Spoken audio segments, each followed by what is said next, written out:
Hello everybody, my name is Momo, this is my channel Fancy Momo, and welcome back to List Week. We're finally getting into the good stuff. In this video, I will be talking about my 50 favorite songs of the year. It was actually kind of hard just doing 50. There was a lot more songs I could have added that I didn't. I'm very excited about this, and if I don't do this now, I'm gonna keep messing with my list. I've been just editing the list so much, I think I should just get it done right now. So let's do that. But before we do, if you haven't checked out my other videos, the other List Week videos, please check them out. Let's get into this top 50 songs of the year list for 2020. I hope you don't mind. I'm gonna speed through most of the songs here just because if I talk about all of them, it's gonna take forever. I almost forgot. I have a Spotify playlist with every single song I mentioned in this video on it. It's my top 50 songs of the year playlist. If you're curious about any song I mentioned today, go check out the playlist. So let's start with number 50. It goes to Eminem with Darkness, a very well-written storytelling track. It's actually surprisingly very well done. It's kind of genius in my opinion. I don't want to spoil it, but listen to it if you haven't. 49 goes to Righteous by Juice WRLD. 48 goes to Got It On Me by Pop Smoke. I like the 50 Cent sampling with the lyrics, and even though it's a little cheesy with the acapella at the end, it gets me. It does get me. Rest in peace, Pop Smoke. He had so much potential. 47 goes to Mr. Motherfucking Esquire and Madlib with Black Mirror. 46 goes to Ski Mask the Slum God with Burn the Hoods, a banger that disses Trump. Count me in. Number 45 is Funny Thing by Thundercat. Number 44 goes to Dora by Tierra Whack. Number 43 goes to Toby Lou with Lingo Star Return of the Dragon. Number 42 goes to, I hope I'm saying his name correctly, Bishop Nehru and MF Doom with Meathead. Number 41 goes to JPEG Mafia with Last Dance. Number 40 goes to the long-awaited combo of Kid Cudi and Eminem with The Adventures of Moon Man and Slim Shady. Number 39 goes to the energetic Earth Gang with Powered Up. Number 38 goes to slowthai with Feel Away featuring James Blake and Mount Kimby. Number 37 goes to Rina Sawayama with Excess. Number 36 goes to Bad Bunny with Si Veo a Tu Mama. It's actually a very cute and sweet track about how Bad Bunny messed up in a relationship and he wants the best for the girl he was with. If he sees the mom in the street, he wants her to tell her daughter that he really does care about her and hopes that she has someone that will treat her better than he did. It's very sweet. I really liked it a lot. Number 35 goes to Jaden with Cabin Fever. This song is addicting. I replayed it a lot this year. Number 34 goes to Kali Uchis with Betty. I tried to stick with only singles, and this is a deep cut, but her singing on this song is some of the best singing I've heard all year. Definitely some of the best singing she's done ever. And it's in Spanish, very sensual. I like it a lot. Number 33 goes to 070 Shake with Guilty Conscience. Number 32 goes to pop superstar Billie Eilish with My Future. Number 31 goes to Yves Tumor, I hope I'm saying it right, with Gospel for a New Century. Number 30 goes to 21 Savage and Metro Boomin with Many Men. Just like the Pop Smoke track I talked about, this has the same 50 Cent lyric sampling. This song is so good, and the horrorcore elements to the trap beat is so good. I really recommend this song. Number 29 goes to Busta Rhymes with Look Over Your Shoulder featuring Kendrick Lamar. Both Kendrick and Busta kill it. Their flows are so good over this very elegant, peaceful instrumental. And it has an amazing Michael Jackson sample that is to die for, dude. This is amazing. Number 28 is a dance banger by Disclosure called My High featuring Aminé and slowthai. Number 27 is The Scots by The Scots, aka Travis Scott, aka Kid Cudi. A futuristic banger with a gnarly journey. It's really cool. It's a really cool track. Number 26 is Freddie Gibbs with Four Thangs featuring Big Sean and Hit Boy. The chemistry between Big Sean and Freddie is insane. They just trade quick bars. It's so good. And Hit Boy kills it. He had a fantastic year. Producer of the year probably. Number 25 goes to Clipping with Say the Name.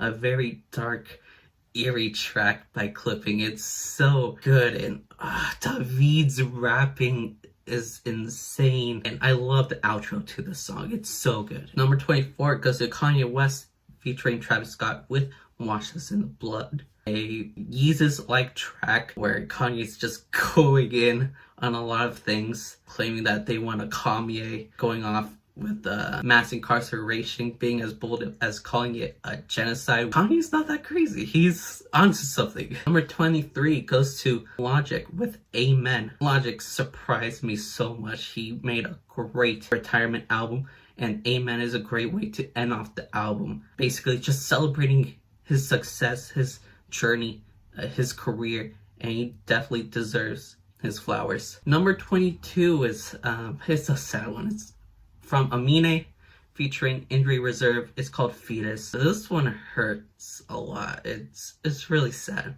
It's basically about Aminé not wanting to have a child in a world this depressing and this dark. Even though Aminé is great, Injury Reserve kills it, man. They bring in their perspective as they're an underground group. Richie talks about how he's afraid of having a child with a career that's very inconsistent. And Groggs, rest in peace, Groggs, man.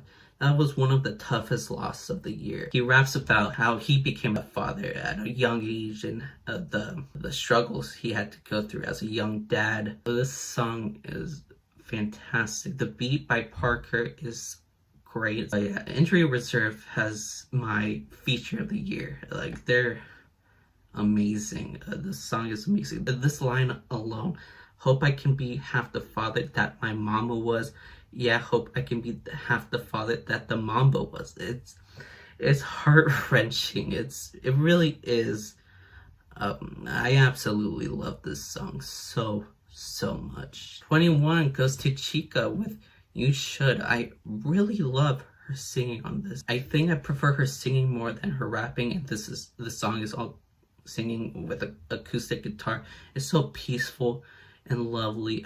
It's really nice. Number 20 goes to Oliver Tree with I'm Gone. A very explosive way to end off his album. His voice when he sings has so much expression. You don't expect someone like him to be this passionate, but he really is, and it's fantastic. I love it. Number 19 goes to Black Thought with Good Morning featuring Pusha T, Swizz Beatz, and Killer Mike. This is the posse track of the year. This is fantastic. Three of the greatest lyricists of all time are rapping it out bar for bar. Killer Mike absolutely kills it. I love the official, unofficial mayor of the city bar he has. Is fantastic. And Swizz Beatz is just being sporadic in the background for some reason. It's a great track. Number 18 goes to Jay Electronica and Jay-Z with All Praise is Due to Allah. This song is heart-wrenching. If you don't know, this song was made the night they found out that Kobe has died. Other than Groggs, Kobe was one of the toughest loss for me personally. I live in California. I'm a huge Lakers fan, and of course a huge Kobe fan. I won't get too into it, but I remember that day how heartbroken I was. I remember hearing the news, and then I come home, I see my mom watching the news. It's of course about Kobe. She asked me if I'm okay. I said yeah. I lied. She gave me a hug, and then I just broke down. And I didn't even know the guy, but what Jay Electronica and Jay-Z were rapping about was their point of view of losing someone. I haven't lost a close one, not since as a kid, so I don't really know how it feels to lose someone you're very, very close to. But I feel like both Jay Electronica and Jay-Z explains that feeling in a very poetic way, making a very smart observation of you have their phone number, but you'll never be able to call them again. You'll never be able to text them again. It's a very interesting observation. I feel like if I was in that situation, it'd be very relatable, knowing that you can never ever talk to this person again, even though you have their number. You can't, because they're Gone Forever. It's heart-wrenching, but I love it. And number 17 goes to Jessie Ware with Spotlight, a very grand and fun track. It's kind of funny talking about the last track and to this one, where it's very fun and happy, and it gets me in a good mood. Number 16 goes to The Strokes with Ode to the Mets. Very emotional. Casablanca kills it vocally. There's a lot of passion in his voice. Number 15 goes to Run the Jewels with Walking in the Snow. My favorite track off of the album. A lot of great one-liners, but Killer Mike steals the show once again, especially with the I Can't Breathe part. It gives me goosebumps. It's insane. Number 14 goes to Terrence Martin and Denzel Curry with Pig Feet, featuring Kamasi Washington, G. Perico, and Daylight. This is a banger. This is insane. Denzel and Daylight sound so angry, and with good reason. This song is just about their anger towards the police brutality going on in this country. I feel like this song is one of the best representation of the anger that a lot of us had during this time, right now, not just during like months ago, but right now it's still going on. I love the jazzy instrumental. I would love to hear Denzel Curry and Terrence Martin make an album together. I feel like that would be an instant classic. Number 13 goes to System of a Down with Genocidal Humanoids. Kind of random when you compare it with the other tracks, but I was a huge fan of System of a Down back in high school, and just listening to this new song from them, it gives me some nostalgia. It's almost like they never took a break. They sound like they're in their prime. It's a crazy, aggressive track, and they dropped this song and another song to shed light on what's going on in Armenia, the horrible stuff going on there. Yeah, this song is insanely good. Number 12 goes to TK Maidza with You Sad. She's just being sassy and having an attitude. She sounds like a total boss, and I love it. And it's over this very summery instrumental that I absolutely love. It's a fun track. And speaking of fun, number 11 goes to Childish Gambino with 5349. This song is how he ended off his album, and he ended it off with a bang. This song is insane. He sounds so manic. There's like some Prince influence in there too. It's so fun. I replay the song a lot. It's really good. We have finally made it to the top 10, and you probably won't believe what I put at my number 10 spot, which is iPhone by Rico Nasty. This is a banger, but it's not like any other banger that Rico Nasty has made. This is a hyperpop bubblegum bass banger that turned out so well. She has production help by Dylan Brady from 100 gecs. He's a great producer, and this song showcases his skill set very well, and Rico's. It's aggressive like other bubblegum bass tracks, very hard-hitting yet cute. Rico's high-pitched vocals sounds really good, surprisingly. It's just a cute love song that comes across very aggressive and adorable. And speaking of aggressive, adorable love songs in the hyperpop bubblegum bass genre, number 9 goes to Charli XCX with Forever. Charli XCX is like the queen of hyperpop. She can't do no wrong, and this song is fantastic. It's a love song, but she made this during the beginning of quarantine, so it's like a quarantine love song. I love the hook and the kind of industrial beat. It's very sweet. I really like it. Charli XCX at this point can't disappoint. Number 8 goes to Quali Chris and Chris Keys featuring Meryl Garbus, if I'm saying that correctly, and Melanie St. Charles with Graphic Bleedouts. This is one of the most beautifully produced tracks I've heard this year. Chris Keys absolutely kills it, and so does Quali. His raspy, rugged voice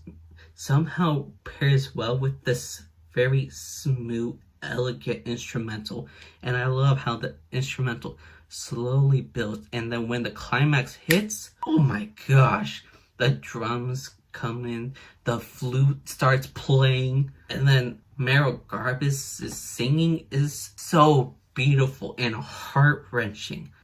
It's insane. The instrumental sounds like it could be a part of the ending of a classic Disney movie. Very well done, very meticulously produced track. Number 7, kind of random. It's Little Scammer That Could featuring Denzel Curry by Guapdad 4000. This is my banger of the year. This is banger of the year. Both Guapdad and Denzel go ham. They're insane.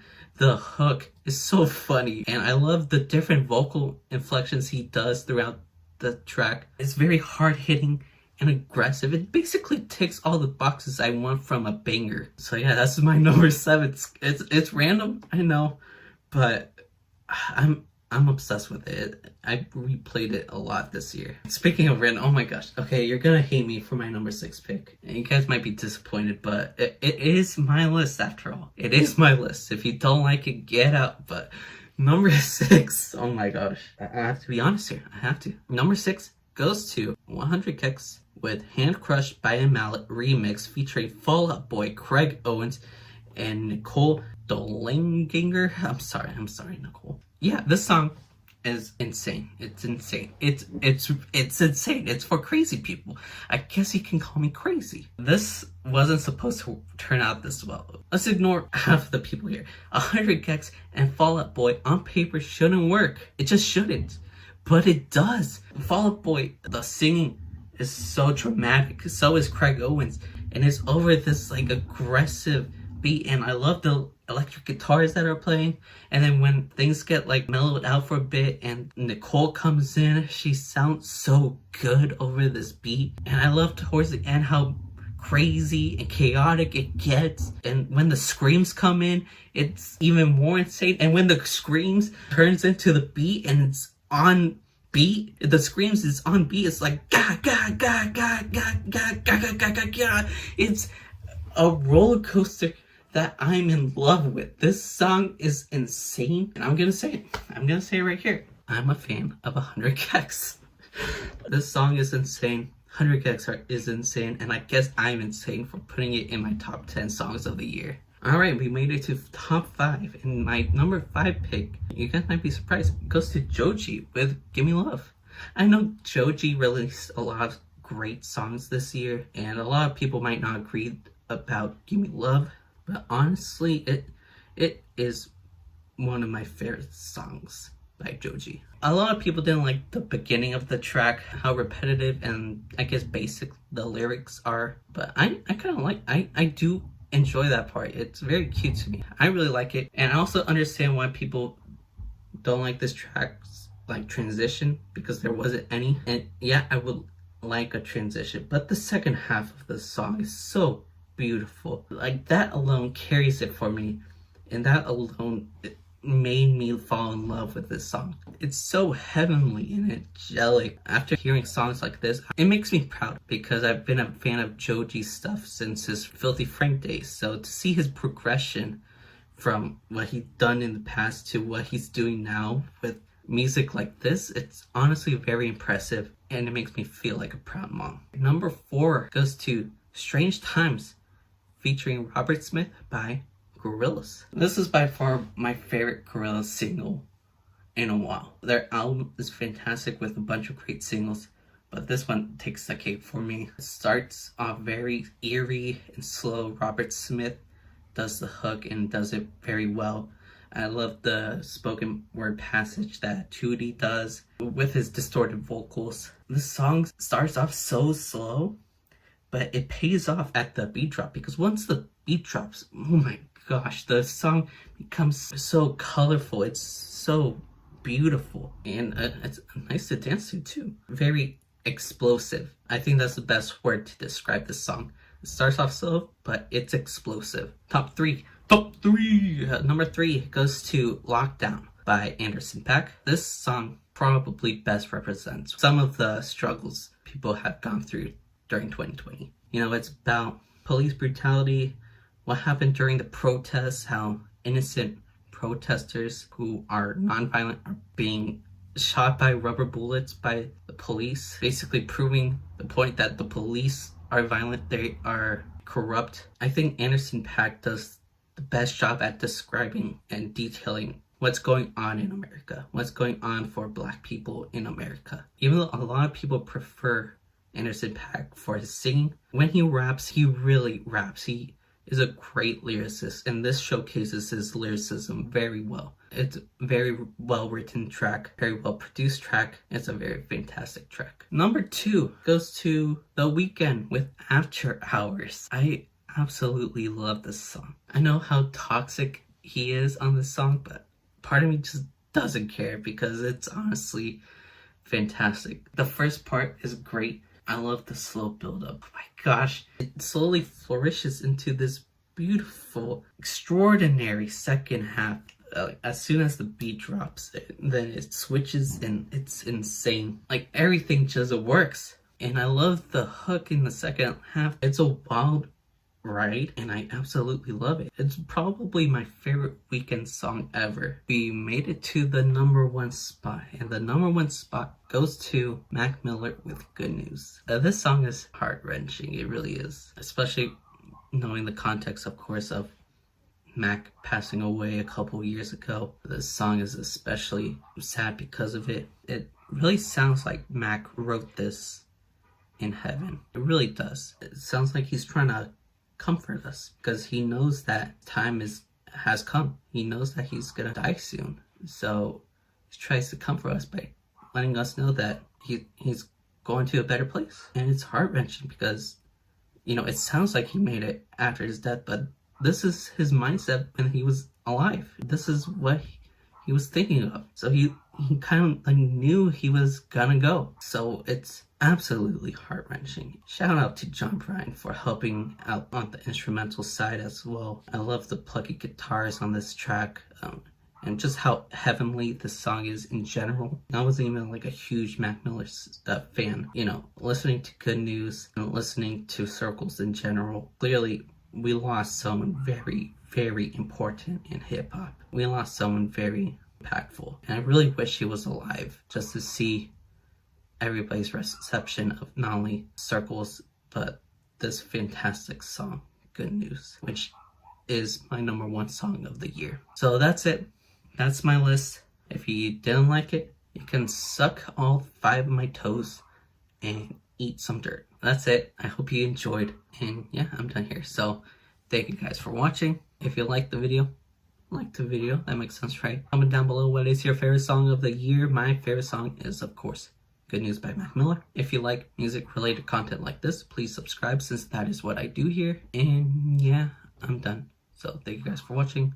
I love you guys. Goodbye.